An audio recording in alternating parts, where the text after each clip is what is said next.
नमस्कार, मैं असीम दत्ता। स्वागत है आप सबको ग्लोब टीवी झारखंड का जर्नी टुवर्ड्स हैप्पी लाइफ कार्यक्रम में। हमारे साथ प्रजापिता ब्रह्मा कुमारी ईश्वरीय विश्वविद्यालय आदित्यपुर शाखा प्रभारी सुधा दीदी हैं। सुधा दीदी के पास जाने के पहले मैं आपको बता दूं, प्रजापिता ब्रह्मा कुमारी ईश्वरीय विश्वविद्यालय का जो विचारधारा है, लोगों को सुखी जीवन की ओर ले जाने का उनका जो प्रयास है, वो हम उनके साथ जुड़कर आप तक पहुंचाने का कोशिश कर रहे हैं। ग्लोब टीवी झारखंड का भी यही प्रयास है कि हमारे दर्शक का जीवन भी खुशहाल हो, सुखी जीवन की तरह जाए। इसीलिए हमने ये धारावाहिक का नाम रखा है जर्नी टुवर्ड्स हैप्पी लाइफ। तो आइए चलते हैं सुधा दीदी के पास। नमस्कार दीदी, स्वागत है आपको ग्लोब टीवी झारखंड का जर्नी टुवर्ड्स हैप्पी लाइफ कार्यक्रम में। दीदी, पिछले कार्यक्रम में हम लोग को आपने बताए थे कि किस तरह से मेडिटेशन से हम लोग अपने आप को स्वस्थ रख सकते हैं। जैसे शरीर को स्वस्थ रखने के लिए खाना खाने का ज़रूरत है, उसी तरह हम लोगों को आत्मा का स्वस्थ रखने के लिए मेडिटेशन का ज़रूरत है। मेडिटेशन से हम लोग अपना आत्मबल बढ़ा सकते हैं। तो दीदी, आप आगे बताइए, कैसे आत्मबल बढ़ता है मेडिटेशन से? नमस्कार। नमस्कार दीदी। हम लोग कुछ दिनों से मेडिटेशन सेशन अटेंड कर रहे हैं। आज हम लोग मेडिटेशन पे कुछ चर्चा करेंगे। जब मेडिटेशन की बात कहो तो लोग कहते बहुत टफ बिजी लाइफ है, इसमें टाइम देना it is impossible for us. फिर वो लोग कहते हैं बहन जी, हम लोग को तो मरने का खाने का भी फुर्सत नहीं है, मेडिटेशन करने की क्या बात है। माना मेडिटेशन का नाम लेने से ही लोग कहते भाई इसमें टाइम डोनेट करना बहुत मुश्किल है, एक टफ प्रोसेस है, हम लोग नहीं कर सकते। बट इतना बिजी नहीं है, इतना इम्पोर्टेंट नहीं है। ये नहीं कि हम नहीं कर सकते, ये बहुत इजी मेथड है मेडिटेशन, परमात्मा को याद करने का और अपने आप को यानी इनर सेल्फ यानी आत्मा को चार्ज करने का। मेडी शब्द इंडिकेट करता है, ये है वास्तव में Greek word. Medi means to heal, सोचना। हम जैसे सोचते हैं उसका असर हमारे भोजन पे भी, हमारे पानी पर भी, हमारे ऊपर भी असर करता है। जब हमारा सोच हेल्दी पॉजिटिव रहेगा, एनर्जेटिक रहेगा, तो हम पानी भी छुएंगे ना, तो परमात्मा की याद में तो वो चार्ज हो जाएगा, सारा नेगेटिविटी फिल्टर हो जाएगा, चला जाएगा पानी से, और वो पानी अमृत का काम करेगा। इसीलिए आज लोग चन्ना अमृत कहते हैं मंदिरों में। भोजन भी जब हम मेडिटेट करेंगे तो सोचते हैं कि ये परमात्मा का दिया हुआ अन्न है, भोजन बढ़ रहा है, इसको हम बाबा की याद में, ईश्वर की याद में बना रहे हैं।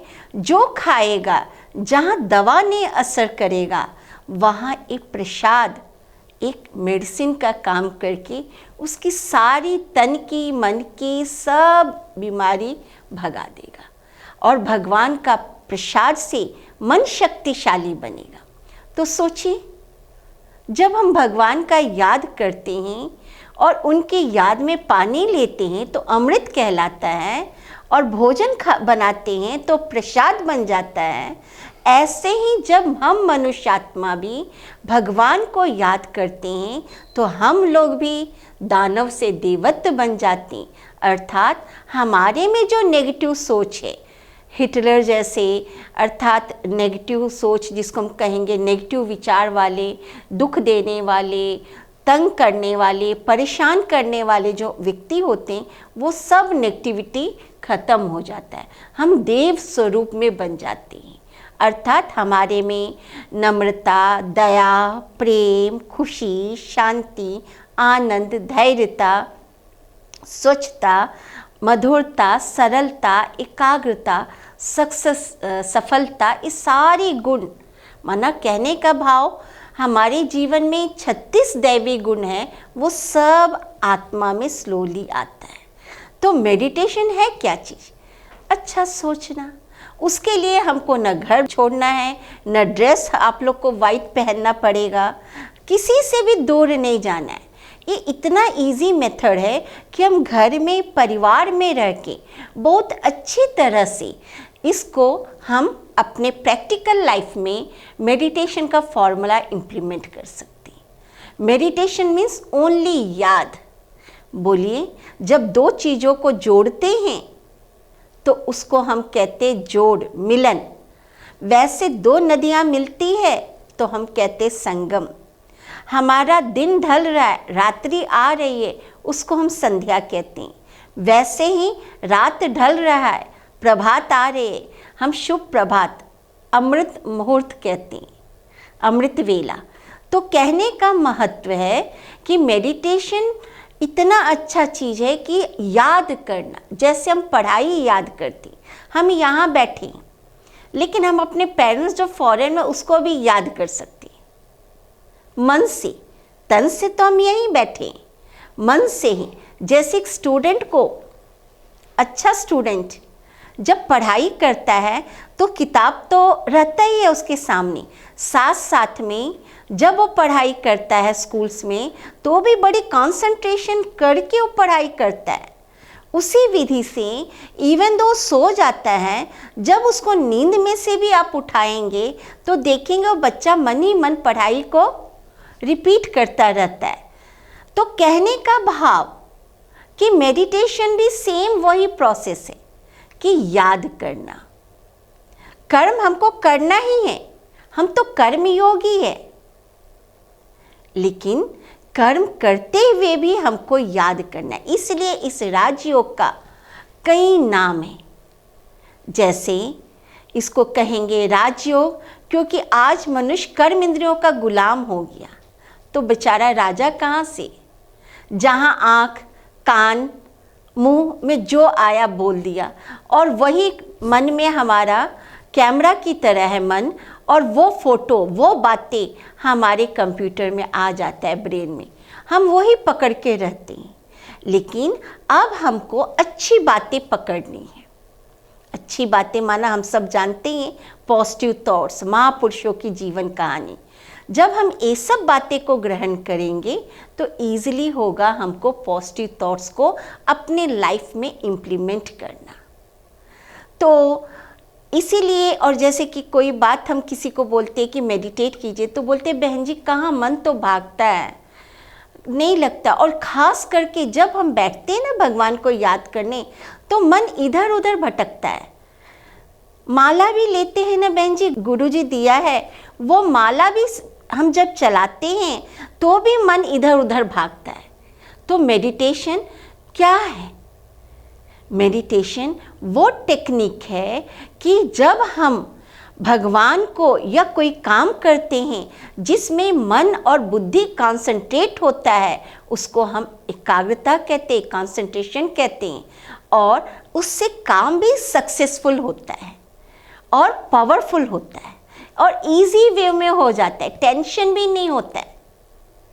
और हम कभी भी, हमारा मन इतना पावरफुल होता है कि किसी भी व्यक्ति का नेगेटिव वर्ड्स हमारे न कान में जाएगा भी तो रिजेक्ट हो जाएगा, मन में आएगा भी तो रिजेक्ट हो जाएगा। छोड़ो ना बातें, कौन बड़ी बात है, छोड़ो, गोली मारो बातों को। तो इससे पावर हमारे अंदर आ जाती है जिससे हम बातों को अवॉइड कर देते हैं। अननेसेसरी थिंग्स को देखने वाली हमने जो देखा है वो पिक्चर को डिलीट मार देते, इतना पावरफुल हमारा मन बन जाता है। तो सोचिए मेडिटेशन कितना स्ट्रॉन्ग है कितना है, हर एक को करना चाहिए। तो मेडिटेशन हम बैठ के परमात्मा को भी याद करते, तो उसके कई प्रोसेस है। फर्स्ट ऑफ ऑल हम लोग को एक दूसरे का परिचय होना चाहिए कि भगवान है कौन और मैं कौन हूँ। कहा भी जाता है खुद को जानो तो खुदा को जानना इजी हो जाता है। तो हम खुदा को तो जान लिए, अगले सेशन में खुद को भी जान लिए कि मैं खुद कौन हूँ। मैं खुद स्वयं एक बिंदु स्वरूप आत्मा हूँ, और परमात्मा कौन है, वह भी बिंदु है, वो गुणों का भंडार है, मैं उसकी स्वरूप हूँ। मतलब भंडार नहीं हूँ, सागर नहीं हूँ, लेकिन मेरे अंदर में भी जैसा मेरे फादर में क्वालिटीज़ है वैसा मेरे अंदर है। तो जब हम ऐसी बातों का जब चिंतन करते हैं तो उनको अच्छा लगता है याद करने में। तो पहले हमको परिचय चाहिए, फिर याद करने के लिए हमको दूसरा स्टेज चाहिए, संबंध। जब मेरा कोई संबंधी होगा ना, उसको हम दूर बैठे भी कहीं भी होगा तो हम बोलेंगे अभी जस्ट मैं तुमको याद किया, तुमने कॉल कर लिया, तो बोलो बहुत अच्छा है। सोचिए टेलीपैथी कैसे काम करता है। कई बार हम याद करते हैं किसी को पहुंच जाता है, तो क्या जो दया के सागर, प्रेम के सागर, सुखों के सागर, दुख हरता सुख करता, खुशियों का भंडारी को याद करेंगे तो क्या वो मेरे को चार्ज नहीं करेगा, मेरे पास नहीं आएगा? जरूर वो आएगा, जरूर हम अपने आप को उनके समीप पाएंगे। तो कहने का तात्पर्य कि मेडिटेशन करने के लिए, मन बुद्धि को एकाग्र करने के लिए पहले हमें कर्म इंद्रियों का राजा बनना होगा। राजा माना राजा फोरहेड पे बैठा हुआ है, मन बुद्धि संस्कार हमारे जो है मंत्रीगण हैं, और हमारे जो है इस सेंस ऑर्गन्स से हमारे कर्मचारियां हैं।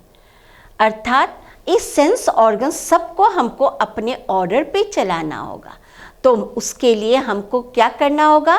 मन को समझाना होगा। मन बहुत समझदार है, उसको जितना जैसा विचार हम देंगे वैसा ही बनेंगे। इसीलिए जब हम अच्छा विचार देंगे तो फूलों का बगीचा बन जाएगा, जहाँ पे सुख, शांति, खुशी, प्रेम, सद्भावना, सप्रेम, अपनत्वपन की भावना, ये सब वैल्यूज डेवलप होगा। जहाँ पे हमारा भारत स्वर्ग कहलाएगा। जो हम पहले गाते थे, ये वही भारत देश है जहाँ पे सोने की चिड़िया कहलाती थी। मनुष्य को, मेहमान को भगवान कह के मानते थे। ऐसी भावना जागृत हो जाएगी। तो मेडिटेशन माना सेल्फ कंट्रोलिंग। राजा के अंदर कौन सा पावर होता है? सेल्फ कंट्रोलिंग का। तो रूलिंग पावर होता है, कैसे अपने सेंस ऑर्गन्स को रूल करे। तो इस विधि से राजयोग से हमारे अंदर ये दो पावर ऑटोमेटिक आ जाती है, स्लोली स्लोली। कोई जादू की छड़ी नहीं है जो एक बार घुमा ले तो मन कंट्रोल हो जाए, बट स्लोली स्लोली इसको समझाने से, ऐसा बार बार मन से सोचने से हम जो है चार्ज होंगे। और भगवान से मेरा तो गाते आए सर्व संबंध है। तमेव माता पिता तमेव, तमेव बंधु सखा तमेव, तमेव विद्या धर्म, सब कुछ तुम ही तुम हो।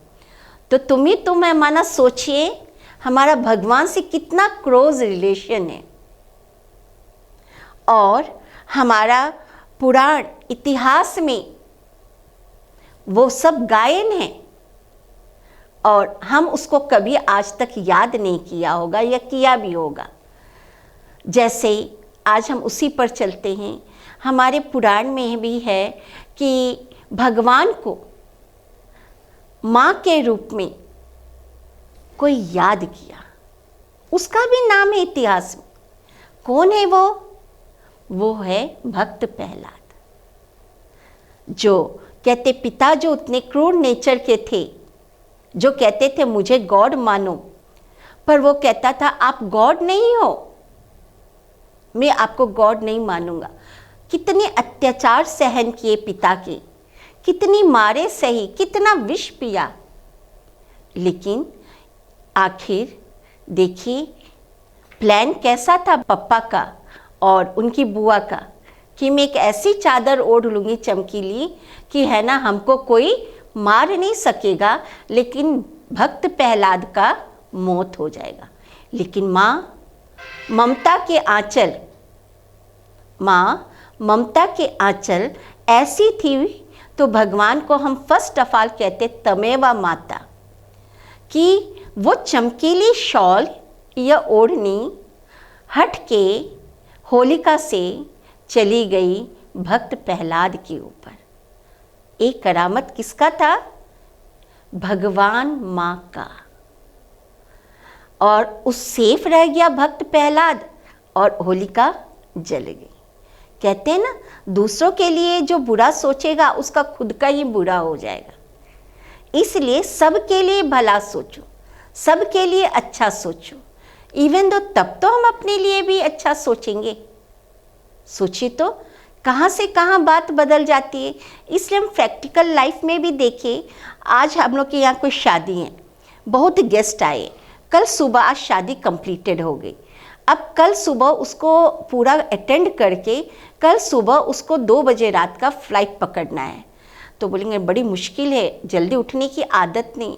बट हम अपने ब्रेन को जो थॉट्स देते, कल सुबह मेरे को फ्लाइट पकड़ना है, देखिए चाहते ना चाहते हुए भी ठीक 2 बजे ये आपका आँख खुल जाएगा।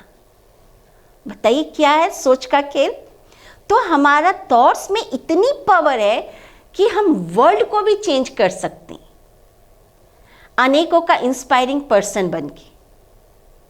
तो भक्त प्रहलाद भगवान को माँ के रूप में याद किया और भगवान ने अपना ममतामयी आंचल से ऐसा करामत कर दिया कि नेगेटिव से पॉजिटिव हो गया। उसी विधि से भारत देश में हमारे और एक बच्चा है जिसको आज भी बड़े गर्व से याद करते हैं लोग, भक्त ध्रुव। जब बालक भक्त ध्रुव को पिता की गोद से कोई कारणवश उनकी माता ने हटाया, उनकी माँ ने एक बहुत सुंदर विचार दिया, बेटा मत रो, मत दुखी हो, ए पिता से भी ऊंचा तुम्हारे सर्वश्रेष्ठ पिता है जिनको सारी दुनिया याद करती है, वो है परम पिता परमात्मा। उनका गोद प्राप्त कर लो तो ये पिता क्या, वो सर्वश्रेष्ठ पिता है। और माँ के कहने पर बालक ने बोला कैसे मैं गोद प्राप्त करूँगा, तो कहा कि वो गोद आपको मिल जाएगी, उसके लिए आपको तप करना होगा। कैसे तप करना होगा? मन को प्रभु में लगाना होगा। तो बालक 5 वर्ष का बालक भोला भाला, न कुछ देखा न सोचा, बस माँ की आज्ञा पर चल पड़ा तप करने। पहले तो दुनिया भी सतो प्रधान थी, रजो थी, जीव जंतु भी इतने खौफनाक नहीं थे, तो सब हेल्पफुल थी। नुकसान भी होता था तो उनके पॉजिटिव थॉट्स के कारण वो आकर शांत हो जाती थी, उनके पास बैठ जाती थी। ये हमारे थॉट्स का इफेक्ट है। तो इस विधि से क्या हुआ, बालक ध्रुव तप करने निकल गया और भगवान को याद किया और भगवान ने उनको सचमुच का उनको दर्शन दिए और उनको इतना प्यार से पिता का प्यार बरसाने लगे कि वो आत्मा तृप्त हो गई, धन्य धन्य महसूस की। अपने आप को बहुत भाग्यवान समझ लिया। वाह भगवान, मेरे जैसा भाग्यवान शायद ही कोई दुनिया में होगा। और भगवान ने उसे ऐसा वरदान दिया, बच्चा जब तक तुम दुनिया में भक्त ध्रुव तारा बन के चमकते रहोगे, जब तक दुनिया रहेगी। सोचिए तो, इसलिए इतिहास में उनका भी नाम है। तो तप करना माना जरूरी नहीं कि जंगल में जाना आज की डेट में, बट हम एजुकेशन भी करते हैं लक्ष्य लेके कि हमको आज बनना है एम्बेसडर वर्ल्ड में। तो क्या होता है, हम उसके लिए अपना तन की शक्ति, मन की शक्ति, समय की शक्ति, श्रेष्ठ संकल्प की शक्ति को हम लगाते हैं राइट वे में। तो हम देखें एक दिन सक्सेस हमारे मुट्ठी में आती है, हमारे चरणों में आती है और वो पद वो हम पा लेते, मंजिल को हासिल कर लेते। तो हमारा सोच में कितनी ताकत है। फिर हमारे इतिहास में है माता पिता के बाद में टीचर। भगवान हमारा टीचर भी है। इतिहास में एकलव्य का नाम है कि एकलव्य जब गुरु द्रोणाचार्य पढ़ा रहे थे पांडवों को, राजकुमारों को, वो आया शिक्षा ग्रहण करने, पर उन्हें शिक्षा अलाउ नहीं थी। वो भील था, पर उसके मन में था कि जब भी मैंने शिक्षा ग्रहण किया तो मैं इसी द्रोणाचार्य से पढ़ूंगा। और वो जब नहीं मिला छुट्टी तो वो चले गए वन में और उनकी मूर्ति बनाई मिट्टी की और उसमें बहुत सुंदर विचार डाल दिया कि अब मुझे टीचर पढ़ाएगा। और वो मिट्टी की मूर्ति से वो शिक्षा ग्रहण किया। जैसे जैसे टीचर उसको, राजकुमारों को पढ़ाते थे और वैसे वैसे उसको मिट्टी से फील होता था और वो शिक्षा ग्रहण कर लिया और इतना होशियार बन गया धनुष विद्या में कि वो अर्जुन से भी आगे निकल गया। जब उन्हें टीचर मिला तो दान मांगा, फ्री शिक्षा लिया, लेकिन कुछ दान तो दो, बिना दान, बिना दक्षिणा, बिना सफलता नहीं मिलेगी। तो उन्होंने क्या किया? तब उन्होंने अपना, और मांगा भी क्या? अंगूठा। बेहिचक वो दे दिया गुरु दक्षिणा में। सोचिए तो, आज भी एकलव्य का नाम प्रसिद्ध है इतिहास में कि स्टूडेंट हो तो एकलव्य जैसे किसी का नैन चैन हाव भाव से उन्होंने ग्रहण कर लिया विद्या। तो परम पिता परमात्मा भी हमारा परम सद्गुरु है, परम टीचर है। जैसे भगवान को भाग्य विधाता कहते हैं, जैसे नाम में आपने सुना होगा प्रजापिता ब्रह्मा कुमारी ईश्वरी विश्वविद्यालय, अर्थात यहाँ स्वयं ईश्वर आकर हमें पढ़ाते हैं। और वो क्या पढ़ाते हैं अगले एपिसोड में हम लोग सुनेंगे।